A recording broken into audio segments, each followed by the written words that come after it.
इस वीडियो में हम कुछ छोटा सा टॉपिक लिए हैं नॉर्मल एबीजी वैल्यू के बारे में कि कैसे हम समझेंगे कि इसमें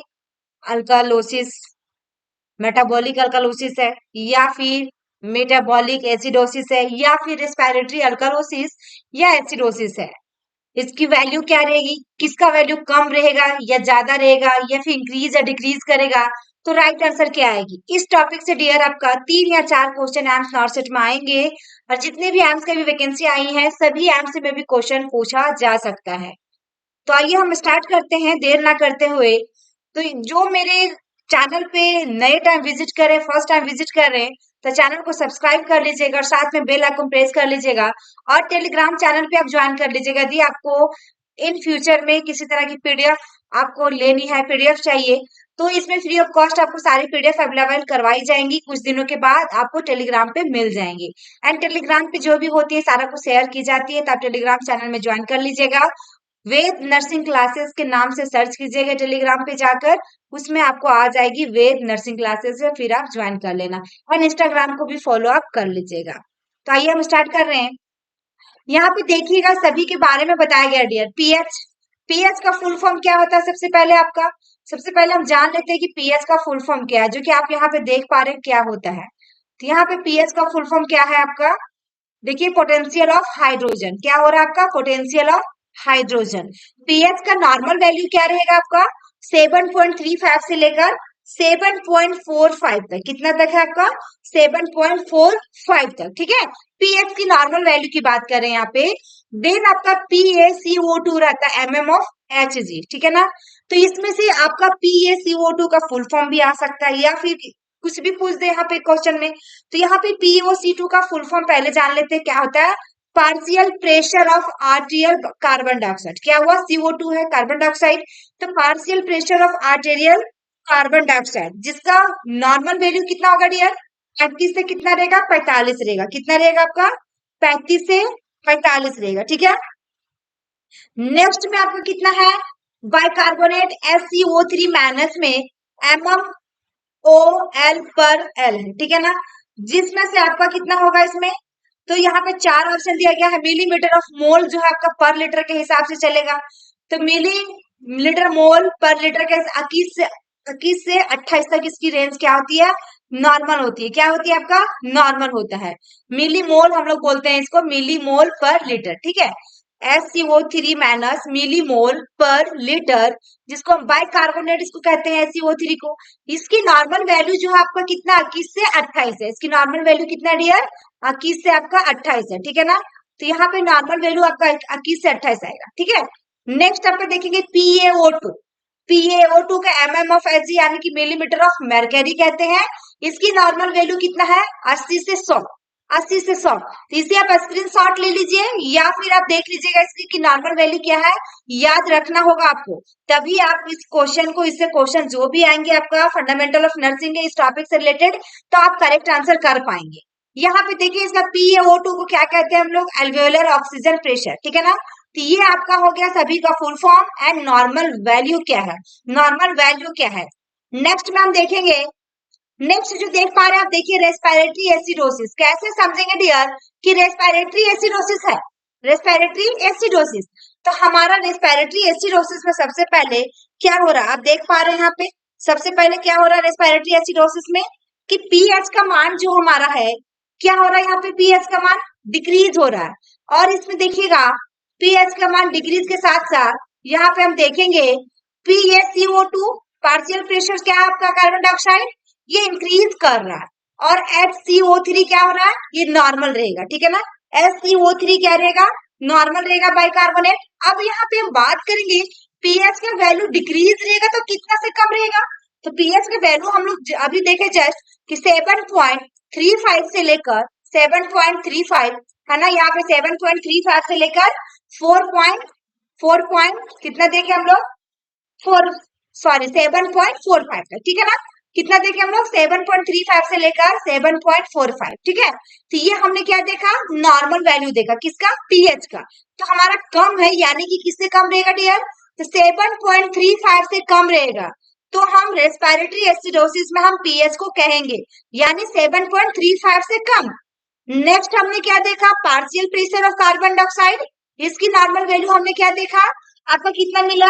तो partial pressure of carbon dioxide की नॉर्मल वैल्यू हमने देखा 35 से लेकर कितना 45, 35 टू 45। अब हमारा इंक्रीज जा रहा है डियर, इंक्रीज हो रहा है यानी कि ऊपर की ओर बढ़ रहा है, तो ये कितना रहेगा आपका 45 से ज्यादा रहेगा ऑप्शंस में, 45 से ज्यादा रहेगा क्वेश्चन में। तो आपको क्या समझना है, ये एसिडोसिस के, वो भी आपका रेस्पिरेटरी एसिडोसिस। नेक्स्ट आपका जो यहाँ पे बाइकार्बोनेट की मैं बात करूं, तो इसका आपका कितना था 21 से 28, इसका नॉर्मल वैल्यू कितना था डियर 21 से 28, यानी कि 28 के अंदर ही रहेगा, या 21 से 28 तक कोई भी एक वैल्यू रहेगा जिसमें आपका ये क्या है नॉर्मल में आएगा। तब आपको समझना है कि रेस्पिरेटरी एसिडोसिस है, ठीक है।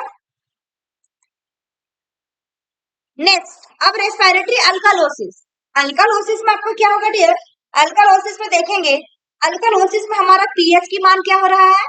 पीएच का मान 7.35 से लेकर 7.45, 7.45 इस नॉर्मल वैल्यू है, तो इसको देखिए ध्यान रखिएगा, इंक्रीज होने का मतलब 7.45 से ज्यादा रहेगा डियर, यानी 7.45 से ज्यादा रहेगा पीएच का मान। And PaCO2 partial pressure of carbon dioxide decrease हो रहा है, यानी 35 से 45 था इसका नॉर्मल वैल्यू, तो 45 से आपका क्या रहेगा,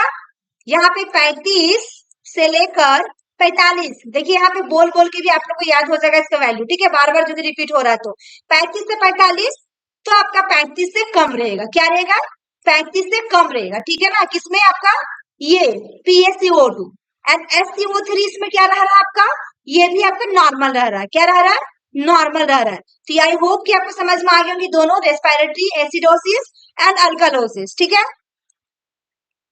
नेक्स्ट में देखेंगे metabolic acidosis dear, metabolic acidosis,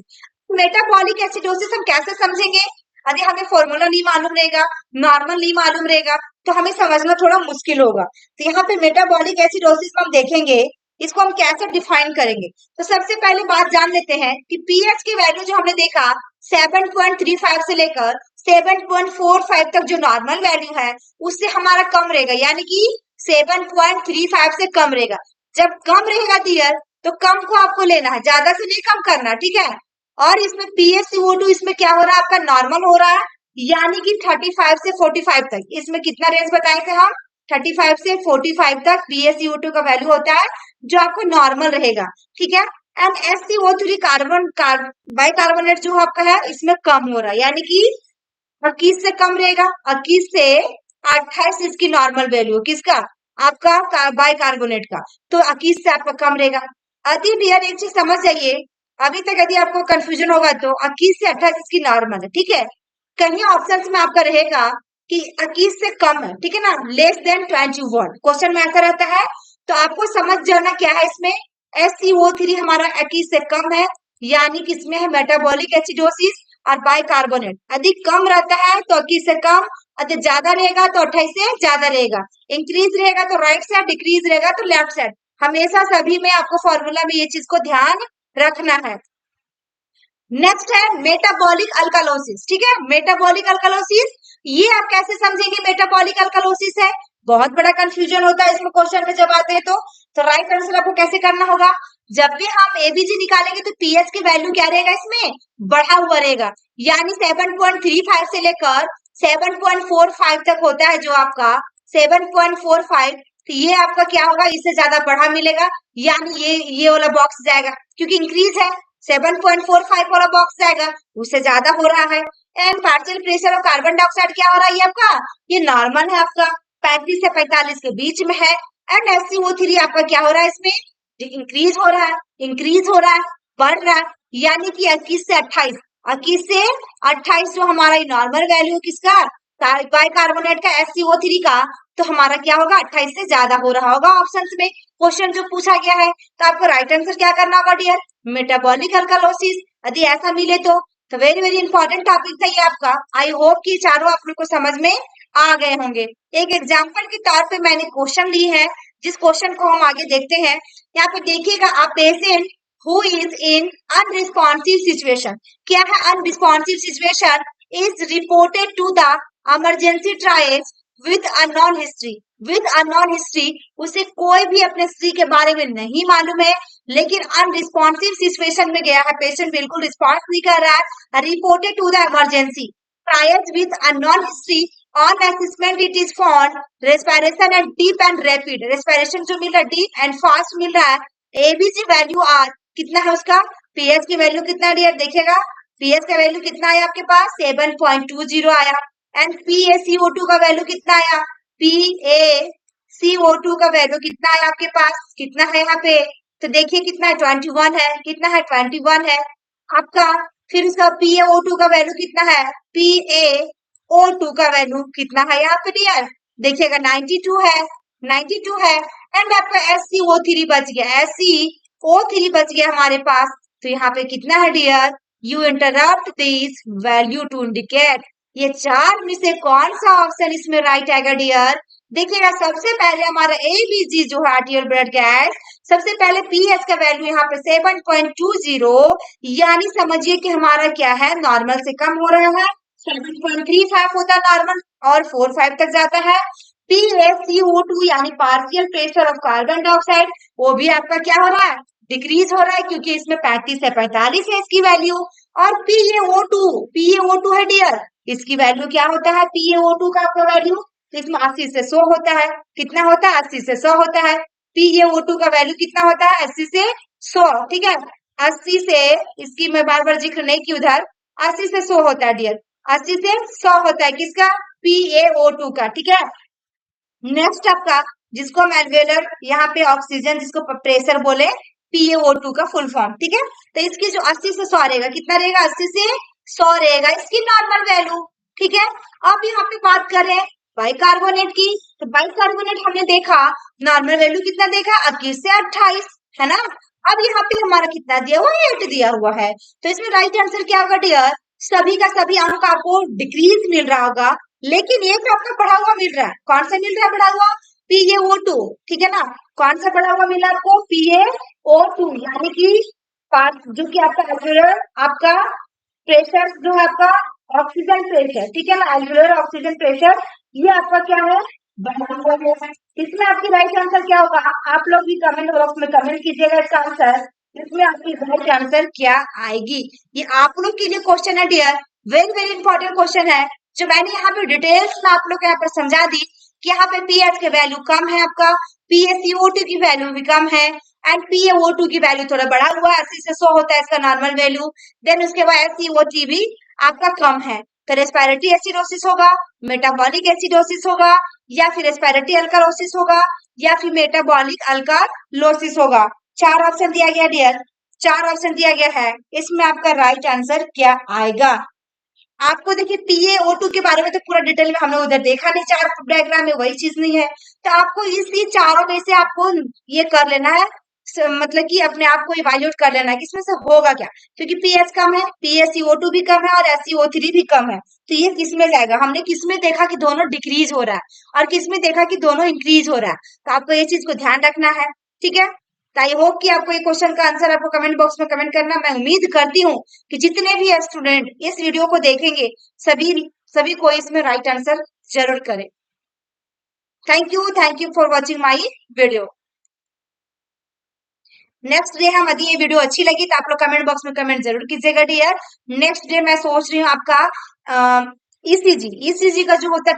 P wave सारा वेव जो होता है, कौन सा डिजीज समझेंगे उसके बारे में, यदि टी वेव है यू वेव है, जो वेव के बारे में दिया रहता है तो उसके बारे में कैसे समझेंगे कि राइट आंसर कौन सा होगा। यदि आप लोग की इसमें वीडियो चाहिए तो कमेंट बॉक्स में कमेंट कीजिएगा, और ये वीडियो कैसी लगी आपको डेफिनेटली इसमें कमेंट करना है, सभी को करना।